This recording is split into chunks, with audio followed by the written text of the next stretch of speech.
하나님은 이스라엘 백성들에게 맥주 감사절을 지키라 이렇게 명령하셨는데요. 출애굽기 23장 16절에 보면 맥주절을 지키라. 이는 내가 수고하여 밭에 뿌린 것의 첫 열매를 거둠이니라 이렇게 나옵니다. 맥주절은 밀 수확을 기념해서 드리는 이 봄 작물 추수감사제입니다. 맥주절 앞에 이제 첫 수확한 그 보리단을 하나님께 바친 그 날이 바로 무교절인데, 그 무교절은 유월절이라고도 하고 또 초실절이라고도 합니다. 그 무교절로부터 약 50일째 되는 날 지키는 절기가 바로 이 맥주절입니다. 그래서 맥주절은 다른 말로 말하면 오순절, 칠칠절이라고도 이렇게 부릅니다. 그 유대력으로는 시완월이라고, 그리고 양력으로는 5월, 6월 달에 보통 이 맥주절이 해당이 됩니다. 그렇다면 오늘날 현대적인 맥주절의 의미는 무엇일까요? 그것은 오늘날 성도들에게 그 맥주절의 의미는 지난 상반기 동안 우리를 인도하시고 또 지켜주시고 또 베풀어 주신 그 하나님의 은혜들을 기억하고 감사하는 절기다, 이렇게 의의를 말씀드릴 수 있습니다. 우리 삶을 돌아보면 하나님의 은혜가 아닌 것이 없습니다. 하나님은 저와 여러분에게 생명과 호흡과 만물을 친히 주셨다, 이렇게 말씀합니다. 자, 사도행전 17장 25절 우리 경미관찰리 한번 같이 읽겠습니다. 시작. 또 무엇이 부족한 것처럼 사람의 손으로 섬김을 받으시는 것이 아니니 이는 만민에게 생명과 호흡과 만물을 친히 주시는 이심이라. 그래서 우리의 생명과 호흡의 주인이 누구냐? 바로 하나님이에요. 하나님. 그 하나님이 우리에게 생명도 주시고 호흡도 주시고, 하나님이 우리의 생명과 호흡을 주신 분도 하나님이신데, 하나님께서 우리의 생명과 호흡을 거두시면 또 우리 꼼짝없이 가야 되는 거죠. 그래서 우리가 우리의 생명과 호흡을 주신 그 하나님 앞에 또 겸손해야 되고, 또 나에게 생명과 호흡을 주신 그 하나님께 감사해야 돼요. 여러분, 나의 생명과 호흡이 주님의 것인 줄 믿으시기 바랍니다. 그리고 우리의 존재 자체가 사실 하나님의 은혜라는 것입니다. 사실 내 힘으로 사는 것 같아도 하나님이 힘 주셔서 우리가 사는 거예요. 아멘? 그래서 우리가 건강을 남용하면 안 됩니다.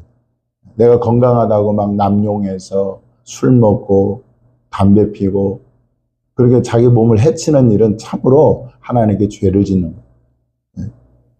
사도행전 17장 27절 28절 한번 읽어보겠습니다. 시작. 그는 우리 각 사람에게서 멀리 계시지 아니하도다. 우리가 그를 힘입어 살며 기동하며 존재하느니라. 내 힘으로 사는 것이 아니라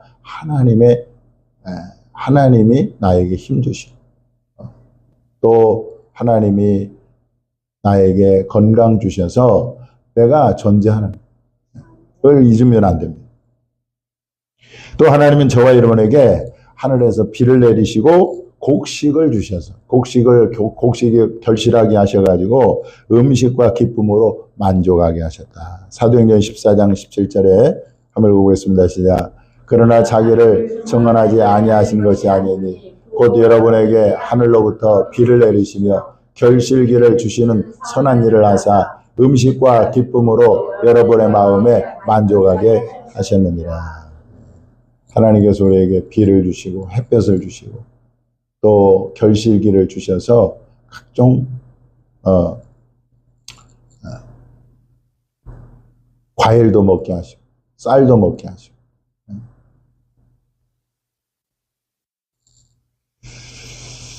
그래서 하나님의 은혜가 아닐 수 없다. 또 하나님은 저와 여러분에게 재물 얻을 능력도 주셨다. 이렇게 성경 말합니다. 자, 내 하나님 여호와를 기억하라. 그가 내게 재물 얻을 능력을 주셨습니다. 그래서 내가 돈을 내가 버는 것 같지만 사실 하나님께서 재물 얻을 능력을 주셨기 때문에 돈도 벌게 되는 것이죠. 다윗이 성전 건축 헌금을 하나님께 드리면서 그렇게 고백했습니다. 우리 같이 며칠 전에 읽었잖아요. 모든 것이 주께로 말미암아 싸우니 우리가 주의 손에서 받은 것으로 주께 드렸을 뿐이다. 내가 열심히 일해서 월급을 받는 것도 사실은 하나님이 그렇게 나에게 일할 수 있는 힘과 건강을 주셔서 재물 얻을 능력을 주셨기 때문에 가능하다라는 것이죠.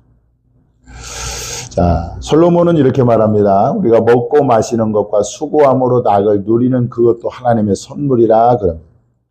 자, 한번 읽어보겠습니다. 시작. 사람마다 먹고 마시는 것과 수고함으로 낙을 누리는 그것이 하나님의 선물인 줄도 또한 알았도다.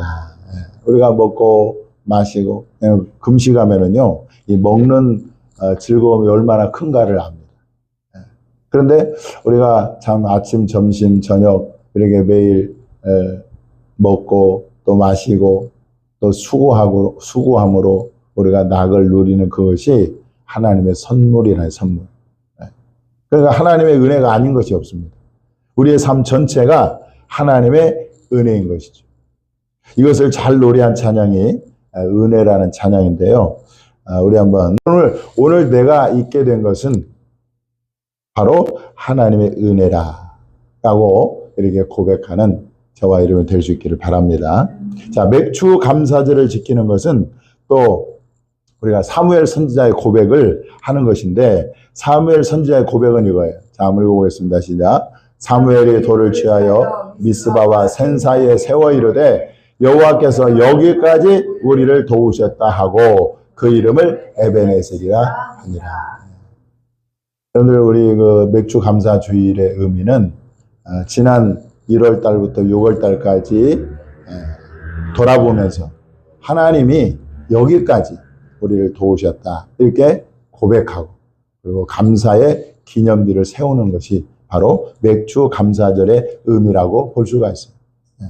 따라서 여러분들 우리도 동일한 고백을 해야 되겠죠. 하나님께서 여기까지 우리를 도우셨다 이렇게 고백하며 하나님께 감사하는 저와 여러분이 되어야 될 줄 믿습니다. 자, 오늘 맥주 감사절에 대한 메시지는 여기까지고요. 오늘 우리가 이제 읽은 본문을 보면 예수님은 제자들과 함께 이 빌립보 가이사라 여러 마을로 가셨는데 빌립보 가이사라는 이 지도를 한번 가져오면은 보입니까? 지도가? 여기 빌립보 가이사라 여기 있습니다. 이 갈릴리가 여기 있잖아요. 갈릴리 북쪽에 있는 위치가 이 가이사라 빌립보인데 여기는 이방 땅. 거기 가셔가지고 예수님이 제자들에게 길에서 물어요. 사람들이 나를 누구라 하느냐 이렇게 물어봅니다. 그러니까 이제 제자들이 대답을 했죠. 사람들이 예수님을 세례 요한이라고 하고 어떤 사람들은 또 뭐 엘리야라고도 하고 또 어떤 사람들은 예수님을 선지자 중에 하나라 이렇게 말을 합니다. 이렇게 대답을 합니다. 그런데 이게 맞아요, 틀려요? 예수님에 대해서 정확하게 아는 거예요? 알지 못하는 거죠? 알지 못하는 거죠? 예수님이 세례 요한이 아니지 않습니까? 예수님이 엘리야가 아니잖아요.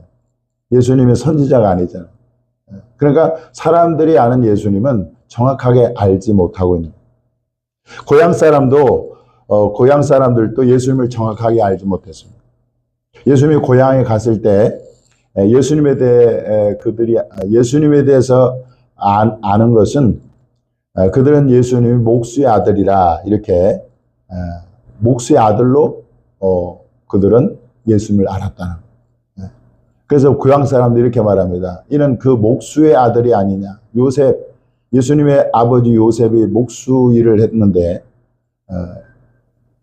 예수님을 목수의 아들로 고향 사람들은 알고 있는 거죠. 자, 이렇게 예수님을 정확하게 아는 사람이 없는 거예요. 여러분들 그 예수님이 어떻게 생겼는가 이렇게 참 궁금해 할 수도 있는데요. 여러분들 예수님이 어떻게 생겼다고 생각하십니까? 보통 이제 그 예수라는 영화를 보면 배우들이 대부분 미남 배우를 써가지고 예수님이 굉장히 멋있게 나옵니다. 잘생긴 사람으로 나오는데 실제적으로 예수님에 대해서 그 이사야 선지자는 굉장히 외모가 볼품이 없었다. 그렇게 증언하고 있어요. 이사야 53장 2절에 보면 이렇게 나옵니다. 한번 읽어보겠습니다. 자, 경비자매 같이 읽어보겠습니다. 시작. 그는 주 앞에서 자라나기를 연한 순 같고 마른 땅에서 나온 뿌리 같아서 고운 모양도 없고 풍채도 없은즉 우리가 보기에 흠모할 만한 아름다운 것이 없도다. 마른 땅에서 나온 뿌리 같다니까 메마른 그 가뭄 땅에서 그 뭡니까 풀이 나면은 그게 푸르고 그러지 않지 않습니까? 아주 시원찮게 나잖아요. 그런 모습을 그리고 있죠. 고운 모양도 없고 풍채도 없어요. 그리고 흠모할 만한 아름다운 것이 전혀 없는 것입니다. 마태는 예수님에 대해서 이렇게 또 증언하고 있습니다. 그는 다투지도 아니하며 들레지도 아니하리니, 들레지도 않는다는 말은 크게 소리치지도 않는다 그 말. 그리고 아무도 길에서 그 소리를 듣지 못하리라 이랬잖아요. 그러니까 예수님은 말이 없는 굉장히 조용한 사람으로 마태는 표현하고 있습니다. 그래서 사람들은 예수님을 볼품도 없죠. 외모도 출중하지도 않고 또 말도 시원찮게 하고 그러니까 예수님을 무시하고 멸시했다는 거예요. 예수님은 고향 사람들은 예수님을 배척했어요. 목수의 아들이라고 깔보고 그를 낮추고 무시하고 이랬다는 거예요. 이러한 당시 사회 분위기 속에서 예수님은 제자들에게 다시 묻잖아요. 너희는 나를 누구라느냐? 너희는 나를 누구라느냐? 그때 베드로가 고백합니다. 주는 그리스도시니이다. 주는 그리스도시니이다. 이 그리스도라는 말은 기름 부음을 받은 자라는, 다시 말하면 이 그리스도라는 말은 메시아라는 말이에요. 이 유대인들이 그렇게 고대하고 기다리는 그 메시아, 그리스도라는 것입니다. 그래서 베드로는 예수님을 그리스도, 즉 구원자, 메시아로 고백을 한 거예요. 외모는 볼품없고 말도 시원치 않은, 그래서 사람들은 그를 다 오해했어요. 알아보지 못했어요. 그래서 배척하고 무시하고 그랬는데 베드로가 예수님은 그리스도라, 구원자라, 메시아라 그렇게 고백을 한 것입니다. 이 베드로의 고백은 실로 엄청난 고백이고 엄청난 고백. 자, 그러면 여러분 왜 사람들이 예수님을 알아보지 못했을까? 왜 예수님을 메시아라고 그렇게 알지 못했을까라고 할 때 여러분들 예수님은요 밭에 감추인 보화라고 마태복음 8장 44절 그렇게 나옵니다. 예수님은 감추어져 있는 보화인 것입니다.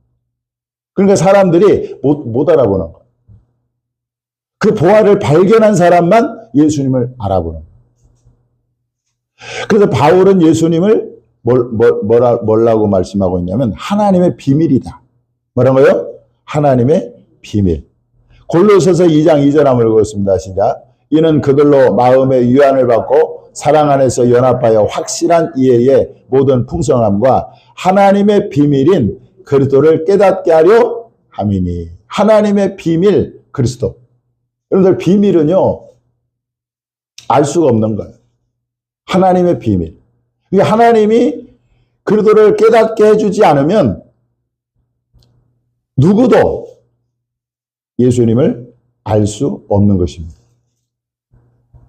또 예수님은 더 충격적인 말씀을 하셨어요. 마태복음 11장 27절에 자 같이 한번 읽겠습니다. 시작. 내 아버지께서 모든 것을 내게 주셨으니 아버지 외에는 아들을 아는 자가 없고 아들과 또 아들의 소원대로 계시를 받은 자 외에는 아버지를 아는 자가 없느니라. 여러분 여기 보니까 아버지 외에 하나님 외에는 아들을 아는 자가 없다는 거예요. 하나님 외에는 하나님의 아들 예수님을 아는 자가 한 사람도 없다는 것입니다.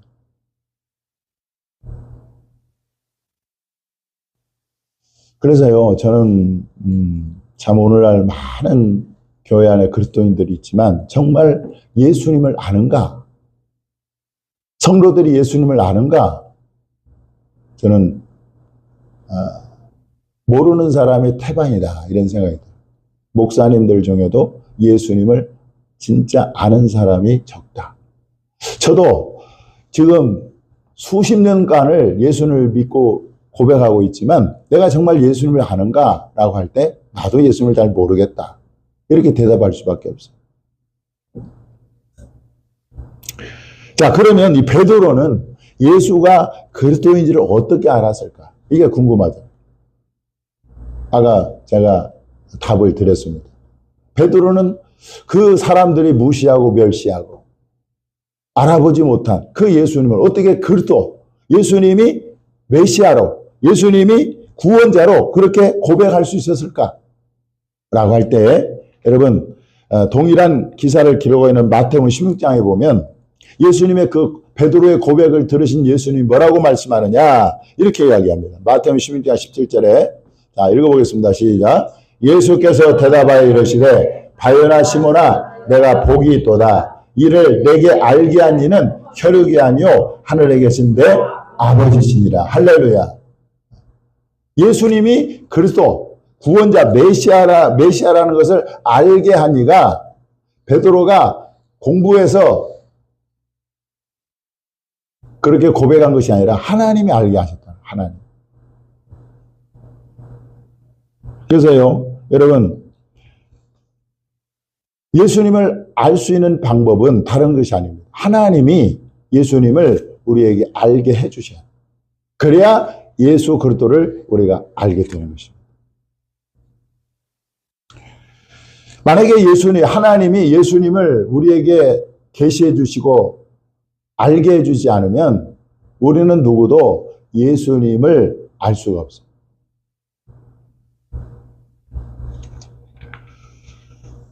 여러분들 왜 예수 그리스도를 아는 것이 중요할까요? 그것은 예수님을 알아야 예수님을 아는 것이 곧 구원이기 때문에 그렇습니다. 요한복음 17장 3절에 보면 이렇게 말합니다. 시작. 영생은 곧 유일하신 참 하나님과 그가 보내신 자 예수 그리스도를 아는 것입니다. 여러분들 예수님을 안다는 게 뭘 의미할까요? 예수님은 하나님의 아들이고 예수님은 십자가에 죽으시고 3일 만에 부활하시고 예수님은 베들레헴에서 태어나셨고 이게 아는 걸까요? 그건 예수님을 아는 게 아닙니다. 예수님을 아는 것은 지식적으로 아는 것이 아니고 체험적으로 아는 것을 말합니다. 하나님께서 예수 그리스도를 우리에게 계시해 주실 때에 알게 하실 때 비로소 우리가 예수님을 안다라고 말할 수가 있는 것입니다. 여러분들 예수님을 아는 것이 영생이라고 한다면 그렇잖아요. 예수님을 아는 일에 우리는 목숨 걸고 힘써야 된다. 예수님을 알기 위해서 힘써야 된다는 것입니다. 우리가 예수님을 알기 위해서 하나님은 두 가지 방법을 우리에게 제시해 주셨어요. 첫째는 성경을 부지런히 읽어야 된다는 것입니다. 바울은요, 하나님의 계시로 예수를 알았어요.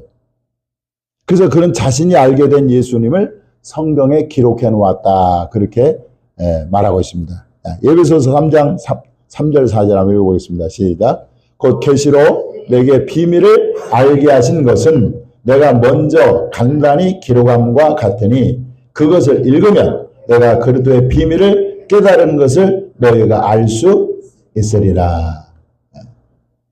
하나님이 계시로 내게 비밀을 그리스도의 비밀, 하나님의 비밀인 그리스도를 알게 하셨어요. 그래서 그런 예수님을 안다고 말합니다. 그 자기가 깨달은, 제가 알게 된 그 예수 그리스도의 비밀을 기록해놨다는 거예요. 그렇기 때문에 이것을 내가 기록한 것을 읽으면 그게 뭐죠? 바로 성경이에요.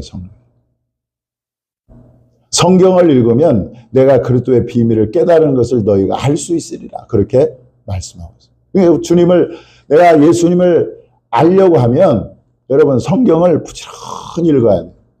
그 성경 속에 바로 예수 그리스도의 비밀을 주님이 기록해놨다. 그래서 우리는 성경을 통해서 예수 그리스도를 알 수 있는 것입니다.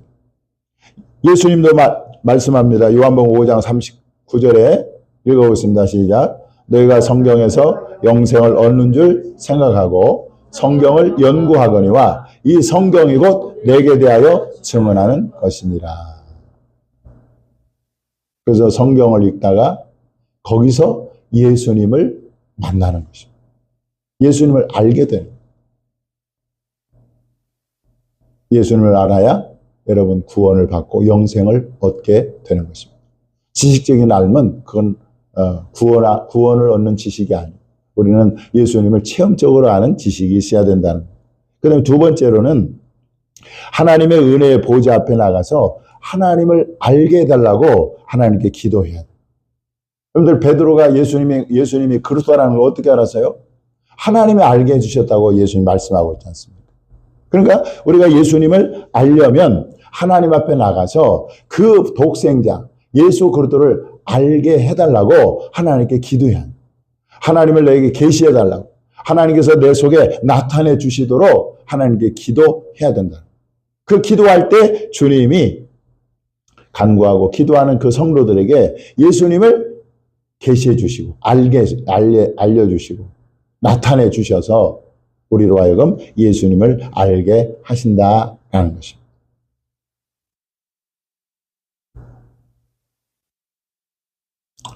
여러분들 예수님을 아십니까?